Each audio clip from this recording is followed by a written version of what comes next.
الشاهدين والشاكرين والحمد لله رب العالمين۔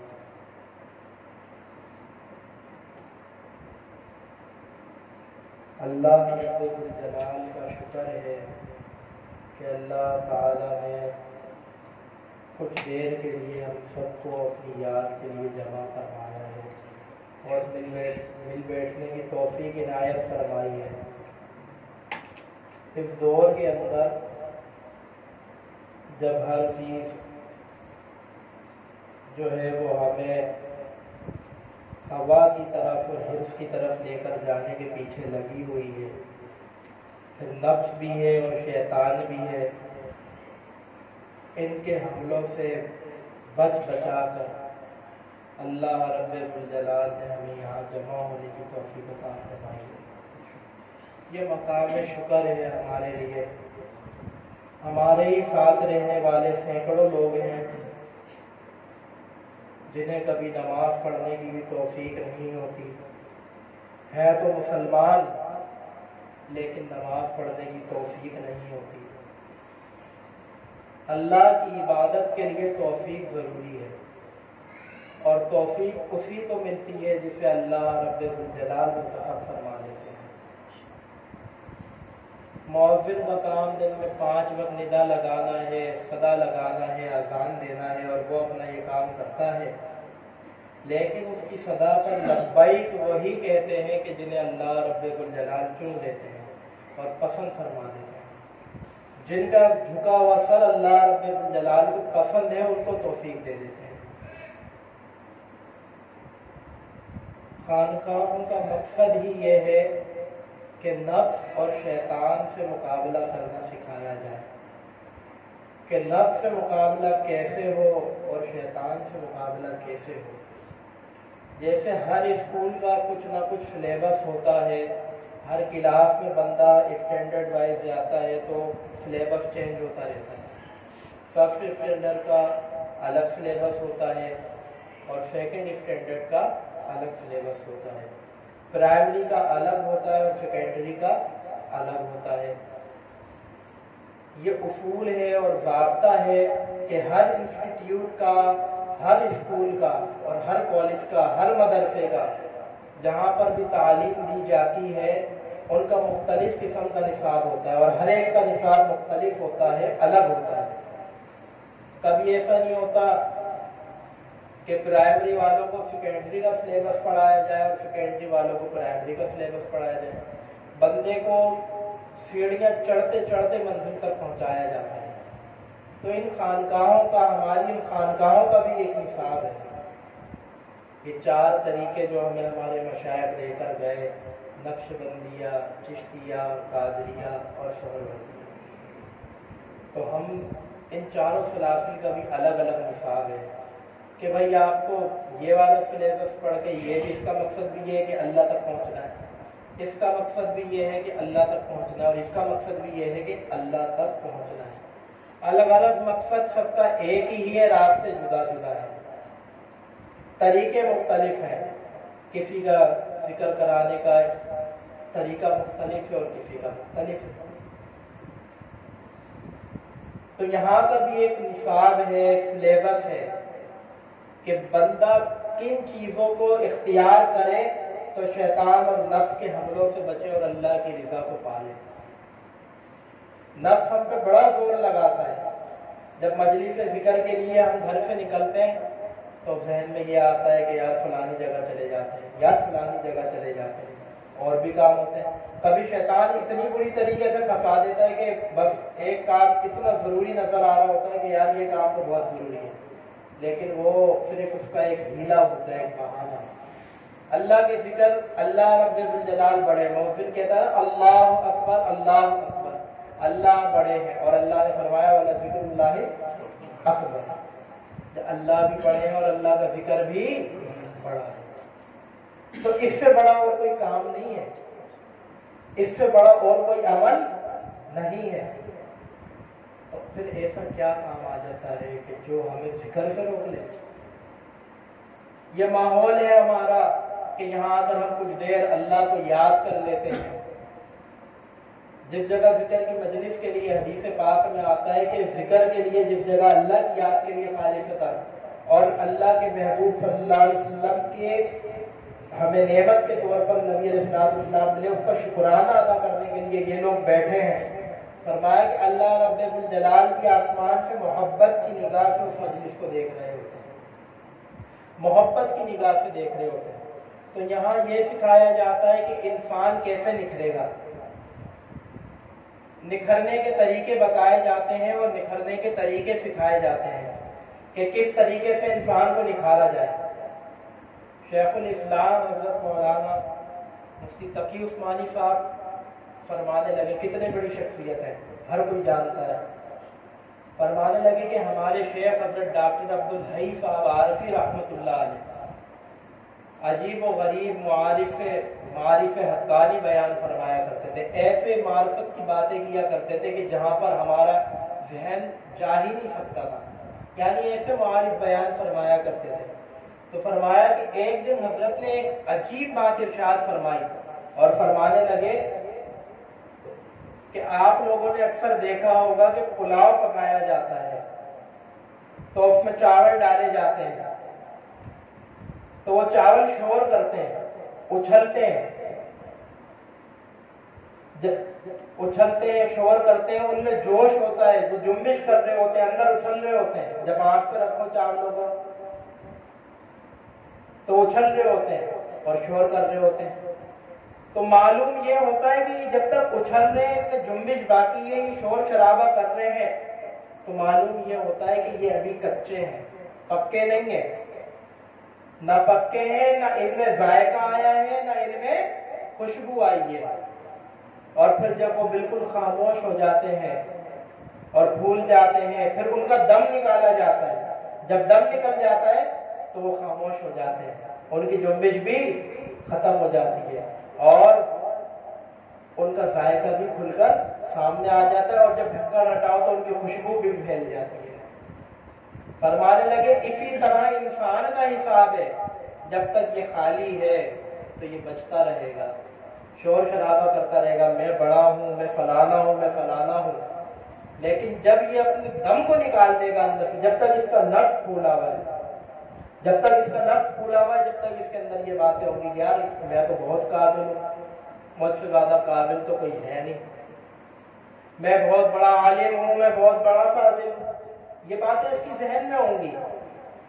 لیکن جب کسی اللہ والے کی صحبت میں جائے گا اور اپنے نفس کو مٹانے کے طریقے سیکھے گا کہ بھائی کیسے نفس کو جو ہے وہ دبایا جا سکتا ہے، کیسے اپنے زندگی کو سکون سے بھرا جا سکتا ہے،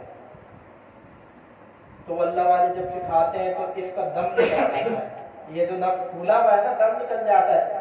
تو جب تک یہ کچا ہے، ایسی انسان میں نہ خوشبو ہے، نہ ذائقہ ہے، اور نہ اور کچھ، اور جب اس نے اللہ والے کی صحبت میں رہ کر اپنے آپ کو بنایا اور سنوارا تو بس اب اس کے اندر ذائقہ بھی آ جاتا ہے اور اس کی خوشبو بھی اللہ رب الجلال پھیلانا شروع کر دیتے ہیں۔ دیکھا ہوگا کہ ایک اللہ کے ولی کا فیض جس گلی میں گزر جاتے ہیں، جس جگہ چلے جاتے ہیں، کس جگہ ان کی لوگ خوشبوئیں سن سن تو ان کے پیچھے پہنچ جاتے ہیں، ان کی خوشبوئیں کھینچ لاتی ہیں لوگوں کو کہ انہوں نے اپنے آپ کو مٹایا ہوتا ہے، اپنے آپ کو بالکل ختم کیا ہوتا ہے، پھر اللہ ان کی خوشبو پھیلاتے ہیں، اور جب ان کی خوشبو، جب پلاؤ کا ڈھکن ہٹتا ہے، کیسے خالی پیٹ ہو تو دل للچا جاتا ہے، واہ کیا خوشبو آ رہی ہے، بیف کا پلاؤ ہو تو اور مزہ آ جاتا ہے۔ اسی طرح خوشبو پھیلاتے ہیں اللہ رب الجلال ان لوگوں کی جو کسی اللہ والے کی صحبت میں رہ کر اپنے آپ کو مٹا دیتے ہیں۔ دنیا کا سکون جتنا بھی حاصل کرنا چاہے کوئی، وہ حاصل نہیں کر سکتا۔ پیسے سے دنیا میں سکون نہیں ہے، بڑے بڑے ہم نے مالداروں کو دیکھا ہے کہ ان کی زندگیوں میں سکون نہیں ہے، پیسے میں سکون نہیں ہے، نافرمانی، رب کی نافرمانی میں سکون نہیں ہے، کفر میں سکون نہیں ہے۔ آج امریکہ اور یورپ میں لوگوں کے پاس پیسہ بھی ہے، سب کچھ ہے، ایک سے ایک عیاشی ٹیکنالوجی ہے، لیکن ان کی زندگیوں میں سکون نہیں ہے، ان کی زندگیوں سے ختم ہو چکا ہے سکون، کیونکہ اللہ رب الجلال نے وعدہ کیا ہوا ہے قرآن مجید میں، کیا فرمایا کہ جان لو کہ دلوں کا اطمینان اور دلوں کا سکون کس میں؟ اللہ کی یاد میں، جب اللہ رب الجلال نے ہم سے یہ وعدہ کر لیا، ہمیں یہ بتا دیا کہ میری یاد کے علاوہ تم جدھر بھی بھٹکو گے سکون قلب کے خاطر تمہیں سکون نہیں ملے گا، اور اگر تم میرے ہو جاؤ گے تو میں تمہیں دنیا بھی دوں گا اور آخرت بھی دے دوں گا۔ حدیث قدسی ہے نا، ایک ابن آدم، ایک تیری چاہت ہے اور ایک میری چاہت ہے، ایک تیری چاہت ہے اور ایک میری چاہت ہے، اور آخر میں کیا کہ ہوگا تو بس وہی جو میری چاہت ہے، بس کر دے حوالے تو اس کو اپنی چاہت کو، جو کہ میری چاہت ہے تو دوں گا میں تجھے وہ سب کہ جو تیری چاہت ہے، کر دے حوالے تو اس کو جو تیری چاہت ہے، دوں گا میں تجھے وہ سب جو میری چاہت ہے۔ تو ہمیں اللہ کو حوالے کرنا ہے، اللہ کے احکامات کو، اللہ کے احکامات کو ماننا ہے، اللہ کے احکامات پر عمل کرنا ہے۔ شیطان ہم پہ بڑا زور لگائے گا۔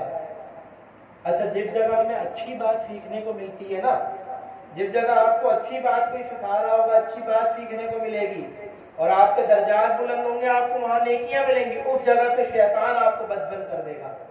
کیسے دیکھا ہے کہ لوگ شیخ کے پاس آتے ہیں، عرفہ عرفہ شیخ کے پاس لگاتے ہیں اور اتنی محبت کرتے ہیں شیخ کے پاس آ کر کہ ان سے بڑا کوئی عاشق شیخ کا نظر نہیں آ رہا ہوتا کہ یار اتنی محبت کر رہے ہیں اپنے شیخ سے، اور شیطان ایک جھٹکے کے اندر شیخ کے لیے بدگمانی ڈالتا ہے دماغ کے اندر، بندہ یوں شیخ سے بدگمان ہوا، یوں اللہ کی رحمت سے محروم، یوں دھتکارا جاتا ہے۔ ہمارے سامنے ایسی زندہ مثالیں موجود ہیں، ایسی زندہ مثالیں موجود ہیں جنہوں نے شیخ سے اتنی محبت کی اور ایک بات سے شیخ کی، اگر شیخ سے غلطی ہوتی ہے تو کچھ آپ شریعت کے دائرے میں رہتے ہوئے بتاؤ کہ آپ سے یہ غلطی ہوئی ہے، شریعت کے خلاف آپ نے کیا ہے، مانے گا شیخ، لیکن آپ کے دل میں آ جائے کہ یار کیا فائدہ، چلو ان کی ٹانگیں کھینچیں، انہیں گرائیں، لوگوں کو کاٹیں ان کے پاس سے، تو پھر اللہ رب الجلال آپ کو ہی کاٹ دیں گے اپنے مقربین سے۔ ایسے ایسے اولیاء اللہ کے چہرے ہم نے دیکھے جو پوری پوری زندگیاں ان کی عبادت میں لگ گئی، اور ایک شیطان نے صرف ایک بار کیا، ایک بار، اور ان کی زندگی بھر کی ریاضتیں ضائع کروا دی، پوری زندگی کی ریاضتیں ضائع کروا دی ان کی۔ تو یہ شیطان تو چال میں لگا رہتا ہے، ڈرتے رہنا چاہیے، ڈرتے رہنا چاہیے۔ ہم نے عموماً دیکھا ہوگا کہ خانقاہیں ویران ہیں، مساجد ویران ہیں، خانقاہیں ویران ہیں، اور ہم دیکھ لیں کہ کوئی کسی سنگر کا اگر کوئی کانسرٹ ہو رہا ہو بھرا پڑا ہے، سریسر نظر آ رہے، کہیں کوئی قوالی کا پروگرام ہو رہا ہو، پورا کانسرٹ ہو رہا ہو بھرا پڑا ہے، سریسر نظر آ رہے، اور ہم مسجد میں فجر کی صفیں دیکھ لیں تو ہمیں سب کچھ خالی خالی نظر آ رہا ہے۔ تو شیطان بھی روکتا ہے اور نفس بھی روکتا ہے ان کاموں سے کہ جن کاموں سے اللہ کی خوشنودی حاصل ہوتی ہے، کیونکہ شیطان کو جب جنت سے نکالا جا رہا تھا تو شیطان نے تو وعدہ کیا تھا کہ میں تیرے بندوں کو گمراہ کر رہا ہوں، اور وہ اپنا کام بخوبی کر رہا ہے، لیکن رحمان کے بندوں کو کیا چاہیے؟ رحمان کے بندوں کو چاہیے کہ خطا ہو جائے تو رب سے معافی طلب کریں، اور معافی طلب کرنے کے بعد رحمان کے احکامات کو مانیں، کیونکہ اللہ نے اپنے احکامات بتا دیے ہیں، رسول خدا سرور کون و مقام صلی اللہ علیہ وسلم وہ احکامات سکھا کر گئے ہیں، بتا کر گئے، پیدائش سے لے کر میت تک کے کفن دفن اور تدفین تک کے احکامات اللہ کے رسول ہمیں بتا کر گئے ہیں، لیکن کیا وجہ ہے کہ ہم سے وہ احکامات جو ہیں اللہ رب الجلال کے مانے نہیں جاتے؟ رحمان کے بندوں کو تو چاہیے کہ اللہ رب الجلال سے اپنا تعلق، اپنا ٹانکا جوڑ کر رکھے، اسی میں فائدہ ہے، اسی میں بھلائی ہے۔ اللہ رب الجلال نے مقصد حیات بھی بتایا ہے، ہمارا مقصد حیات اللہ رب الجلال نے بتایا ہے۔ کیا مقصد حیات ہے؟ وَمَا خَلَقْتُ الْجِنَّ وَالْإِنسَ إِلَّا لِيَعْبُدُونَ۔ کتنا گہرا مقصد اللہ نے بتایا ہے کہ میں نے انسان اور جنات کو محض اپنی عبادت کے لیے پیدا کیا ہے، محض اپنی عبادت کے لیے پیدا کیا۔ اللہ رب الجلال کی عبادت میں انسان کا جو اصل کام ہے وہ اللہ رب الجلال کی عبادت ہے، اللہ رب الجلال کی فرمانبرداری ہے۔ وَمَن يَتَّقِ اللَّهَ يَجْعَل لَّهُ مَخْرَجًا وَيَرْزُقْهُ من حيث لا يحتسب، خود فرما رہے تم مجھ سے ڈرو، تقوی اختیار کرو، میں تمہیں ایسی جگہ پہ روزی عنایت کروں گا کہ جس کا تم گمان بھی نہیں کر سکتے، میری عبادت کرو، مجھ سے ڈرو۔ تو مقصد صرف ایک ہے، وہ ہے اللہ کی رضا، اور شیطان کیا ہے؟ ہمیں اللہ کی رضا والے کاموں سے روکتا ہے، ہمیں شیطان اللہ کی رضا والے کاموں سے روکتا ہے اور منع کرتا ہے کہ ایسی مجالسوں میں مت جڑو، ایسی جگہوں میں مت جاؤ جہاں تم انسان بن جاؤ گے، مت جاؤ ایسی جگہوں پہ، رک جاؤ، تمہیں فلانا کام کرنا ہے، تمہیں والدہ کو لے کے جانا ہے، نہیں، سارے کام ایک طرف تھے، یہ ذکر اللہ کی مجلس اور محفل ایک طرف ہے۔ دور دور سے لوگ سفر کر کے، حضرت خواجہ دوست محمد قندھاری رحمۃ اللہ علیہ ہمارے سلسلے کے امام تھے، یہ لکھا نام حضرت خواجہ حاجی دوست محمد قندھاری رحمۃ اللہ علیہ، جن سے نسبت ہماری آ رہی ہے، اور حاجی دوست محمد قندھاری رحمۃ اللہ علیہ نے 40 سال صرف شیخ کامل کو تلاش کرنے کے لیے سفر کیے، اور 40 سال سفر کرنے کے بعد 40 سال سفر کرنے کے بعد شیخ کا دامن ہاتھ میں آیا حضرت احمد سعید دہلوی رحمۃ اللہ علیہ کا۔ یہاں پہنچے تو حضرت خواجہ، جب پہنچے حضرت خواجہ ابو سعید احمد کے پاس، حضرت احمد سعید کے والد کے پاس پہنچے، اور وہاں پہنچے تو دیکھا کہ حضرت حج پہ جا رہے ہیں، حضرت حج پہ جا رہے ہیں، میں تو ازبکستان گیا، بخارا گیا، سمرقند گیا، اور اتنا گھومتے پھرتے تلاش کرتے کرتے قندھار سے نکلا تھا، اور اب ہندوستان پہنچا ہوں، دہلی پہنچا ہوں، اور آپ حج پہ جا رہے ہیں۔ اب تو جا کے میرے دل کا ٹانکا کہیں چھوڑا ہے، مجھے شیخ کامل نظر آئے، مسلسل اتنے سالوں سفر کرنے کے بعد حضرت نے فرمایا کہ جاؤ، تمہارا حصہ ہمارے بیٹے کے پاس ہے۔ یہ خانقاہ مظہریہ دہلی کے اندر حضرت شاہ احمد سعید دہلوی رحمۃ اللہ علیہ سے جا کر بیعت ہوئے، اور وہاں سے مجاز ہوئے، اجازت ملی، اپنے آپ پہ مجاہدات کیے، محنت کی، اپنے آپ کو بنایا، شیخ نے صاحب اجازت کیا، اور پھر کہاں تشریف لائے؟ موسیٰ بھائی شریف میں، پہاڑ کے دامن میں خانقاہ بنائی، آج بھی موجود ہے، اور پھر وہاں پر آپ کے بیٹے حضرت خواجہ عثمان دامانی رحمۃ اللہ علیہ آپ کے خلیفہ، اور پھر حضرت خواجہ سراج الدین رحمۃ اللہ علیہ نے فیض پھیلایا، اور پھر وہاں سے یہ فیض لے کر ہمارے حضرت قریشی رحمۃ اللہ علیہ لے کر مسکین پور آئے، اور آج مسکین پور کا فیض پوری دنیا کے اندر پھیل گیا ہے، پوری دنیا کے اندر۔ یہ بھی جو مجلس ہے یہ بھی وہیں کا فیض ہے، یہاں پہ جو ہم بیٹھے ہیں، لوگ آتے ہیں جڑتے ہیں، یہ بھی وہیں کا فیض ہے۔ تو اللہ تعالیٰ نے اب تو اتنی آسانی کر دی ہے کہ جگہ جگہ صاحب نسبت لوگ پہنچ چکے ہیں، ہر محلے میں، ہر علاقے کے اندر کوئی نہ کوئی صاحب نسبت موجود ہے۔ بدبختی تو ہماری ہے کہ ہم آتے ہیں لیکن سیکھتے کچھ نہیں ہے، ہمیں تو سیکھنا ہے، سیکھنے کے لیے بھیجے گا، سیکھنے سکھانے کے لیے آئے۔ نبی کریم صلی اللہ علیہ وسلم پہ جو وحی آئی پہلی، اس کے الفاظ کیا تھے؟ پڑھ، یعنی پہلی وحی میں بتا دیا گیا کہ بھائی یہ عمل جو ہے، یہ دین، یہ سیکھنے سکھانے کا نام ہے، ہر چیز کے اندر تعلیم اور تعلم چلتا رہے گا۔ اسی طریقے سے خانقاہیں ہیں، خانقاہوں میں بندہ اللہ کا قرب اور اللہ کی محبت حاصل کرنے کے لیے آتا ہے، اللہ کی رضا پانے کے لیے آتا ہے، اور یہ طریقے جاننے کے لیے، پہچاننے کے لیے کہ ہم کس طریقے سے اپنے نفس اور شیطان سے مقابلہ کر سکتے ہیں۔ اور اس کا سب سے بڑا ہتھیار ہے ذکر اللہ۔ دلوں کی کالت کو دور کرنے کا واحد حل کیا ہے؟ اللہ کا ذکر۔ یہ جو ہم نقش بندی ہیں، ہم ذکر خفی کی طرف فوکس کرتے ہیں، ذکر خفی کرواتے ہیں، لیکن پھر ذکر بالجہر کیوں کر آتے ہیں اس دور کے اندر؟ یہ زبان سے ضربے کیوں لگواتے ہیں؟ یہ اس لیے لگواتے ہیں تاکہ دل کے اندر وسعت پیدا ہو جائے۔ جب اللہ کی ضربیں لگیں گی دل کے اندر، تو اس کے اوپر جتنا زنگ ہے نا، یہ چھٹ چھٹ کے گر جائے۔ جیسے ایک زنگ دار لوہا دیکھا ہے، اس کے اوپر ہتھوڑی سے وار کرو، کیسے زنگ جھڑ کے گرتا ہے۔ اس طریقے سے اللہ، کیا کہو؟ اللہ کے نام کی ضرب جب دل پہ آتی ہے، یہ جو ہمارے گناہوں کا زنگ ہے، یہ اسی طریقے سے کٹ کے گر جاتا ہے۔ پھر ہم ذکر جہر سے ذکر خفی کی طرف لے کر آتے ہیں کہ تاکہ اب اللہ کے نور جو آئے وہ ذرا اس کو محسوس بھی تو ہو، اس کے قلب میں پتہ بھی تو چلے کہ کس طریقے سے اللہ کا نور اس کے دل میں سما رہا ہے۔ اللہ کا نام نام ہی نے، پھر ہم سے اللہ کا نام نام ہی نے دل کی زبان سے، پھر دیکھ نور اللہ کا اللہ کے نام سے۔ اللہ کا نور اللہ کے نام سے دے تاکہ ہمارا دل نورانی ہو جائے، ہمارا وجود نورانی ہو جائے. اس وجہ سے یہ محنت کرائی جاتی ہے. اور جب ہم اللہ کے ہو جائیں گے، اپنی مکمل حوالگی اللہ کو دے دیں، تو اللہ رب الجلال ہمارے تمام معاملات کو خود سیدھا فرما دیں گے. آج کئی لوگ آتے ہیں کہتے ہیں کہ رزق میں برکت نہیں ہے، جادو ہو گیا، نظر ہو گئی، بندش ہو گئی. ارے میاں، بندش ہو گئی، نظر ہو گئی، جادو چلو مانا ہو گیا. اب جب تم اپنی زندگی احکام شریعت کے مطابق گزار ہی نہیں رہے ہو تو پھر نہ تمہیں جادو تو ہوگا، شیاطین تو تم پہ وار کریں گے. تم ناپاک رہو گے، 6 گھنٹے نمازی کی حالت میں گھومو گے، جنابت کا غسل کیے بغیر گھومو گے تو شیاطین تو تم پہ چپٹیں گے.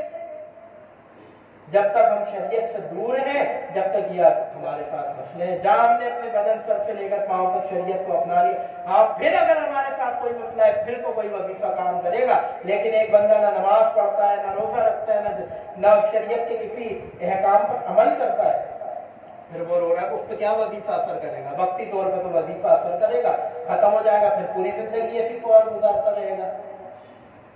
تو جو فلاح ہے اور کامیابی ہے وہ اللہ رب الجلال کے پاک نام کے پاک ذکر میں ہے. اس پاک نام کا پاک ذکر جنہوں نے اللہ نے فرمایا نا فَاذْكُرُونِي أَذْكُرْكُمْ، کیا فرمایا؟ میرا ذکر کرو. کیسے ذکر کروں گا؟ جیسے ہم نے ذکر کیا، یہاں چند لوگوں کو لے کر بیٹھ گئے اور اللہ اللہ کی ذکر لگا. اللہ ایسے ذکر کریں گے ہمارا؟ فرشتوں کو لے کر بیٹھ جائیں گے اور سب جو ہے وہ اللہ اللہ کا ہمارے بندے کا جو ہے وہ یاد کریں گے؟ نہیں. اللہ فرما رہے ہیں کہ تم میرا، پھر مطلب کیا ہے؟ تم میرا ذکر کرو گے، تمہارا ذکر کروں گا. مطلب کیا ہے اس بات کا؟ اس بات کا مطلب یہ ہے، پریکٹیکلی سمجھو. اس بات کا مطلب کیا ہے؟ تھیوری نہیں بتاتا، پریکٹیکلی دیکھو. ذکر بلند کیا حضرت شیخ عبد القادر جیلانی رحمۃ اللہ علیہ نے، اللہ کا نام کا ذکر کرایا نا لوگوں کو، اللہ کا نام بلند کیا. آج بچہ بچہ ان کے نام کو جانتا ہے. ان کا چرچا پورے عالم میں کتنے سال گزر گئے؟ 800 سال گزر گئے دنیا سے پردہ فرمائے ہوئے. 800 سال گزر گئے. صحابہ نے ذکر بلند کیا اللہ کا. آج کتنے سال گزر گئے صحابہ کو؟ 1400 سال صحابہ کو دنیا سے گزرے ہو گئے. لیکن صحابہ کا تذکرہ آج بھی آ جائے تو عقیدت اور احترام سے ہماری آنکھیں جھک جاتی ہیں. اس کی وجہ کیا ہے؟ اس کی وجہ یہ عملی تفسیر ہے. اس آیت کی عملی تفسیر ہے. جتنے اللہ والے گزرے، بزرگ گزرے، ہم نے دیکھا سینکڑوں بزرگوں کو دنیا سے گئے ہوئے ہزاروں سال ہو گئے، لیکن ان کے چرچے، ان کے تذکرے اللہ مٹنے نہیں دے رہا. یہ عملی تفسیر ہے فَاذْكُرُونِي أَذْكُرْكُمْ کی. دیکھو اللہ نے کیسا بلند کیا، کیسا بلند کیا اللہ رب الجلال نے ان کے تذکروں کو جنہوں نے اللہ کے ذکر کو بلند کیا ہے. ان کے تذکروں کو اللہ رب الجلال نے بلند کر دیا. یہ عملی تفسیر ہے، پریکٹیکلی تفسیر ہے اس آیت کی. اور ہم نے تو اپنی آنکھوں سے دیکھا کیسے کیسے اللہ والے. آج بھی جب ہم نام لیتے ہیں تو ہمارے دل میں عقیدت بھر آتی ہے، ایک محبت امڑ آتی ہے. اور اگر ان کی گستاخی کریں، ان کو برا بھلا کہ آپ برداشت کر لیں گے؟ ہم برداشت کر لیں گے؟ نہیں برداشت. کیوں برداشت نہیں کر سکتے؟ کیونکہ اللہ حدیث پاک میں کیا فرمایا؟ نبی کریم صلی اللہ علیہ وسلم نے فرمایا، حضرت ابو ہریرہ رضی اللہ تعالیٰ نے روایت کرتے ہیں کہ حضور پاک صلی اللہ علیہ وسلم نے فرمایا کہ اللہ رب الجلال فرماتے ہیں من عاد لی ولیا فقد آذنتہ بالحرب. جس نے میرے کسی ولی سے دشمنی رکھی، اللہ فرما رہے ہیں جس نے میرے کسی ولی سے، بخاری کی حدیث ہے، یہ کمزور حدیث نہیں ہے. کیا فرما رہے ہیں؟ جس نے میرے کسی ولی سے دشمنی رکھی، میرا اس سے اعلان جنگ ہے. اور جس سے خالق پھر اعلان جنگ کرے وہ بچ سکتا ہے. تو ہم اولیاء اللہ کی توہین برداشت نہیں کر سکتے. کیوں؟ انہوں نے اللہ کا ذکر بلند کیا، اللہ نے ان کے ذکر کو بلند کر دیا. اللہ رب الجلال سے دعا ہے کہ اللہ تعالی ہمیں اپنا ذکر کرنے کی توفیق عطا فرمائے، فکر عطا فرمائے، اپنے نام کی طرف اور لگن سچی نصیب فرمائے. اللہ رب الجلال جو کچھ کہا گیا، سنا گیا، اس پر عمل کرنے کی توفیق عطا فرمائے. تو کچھ دیر کے لیے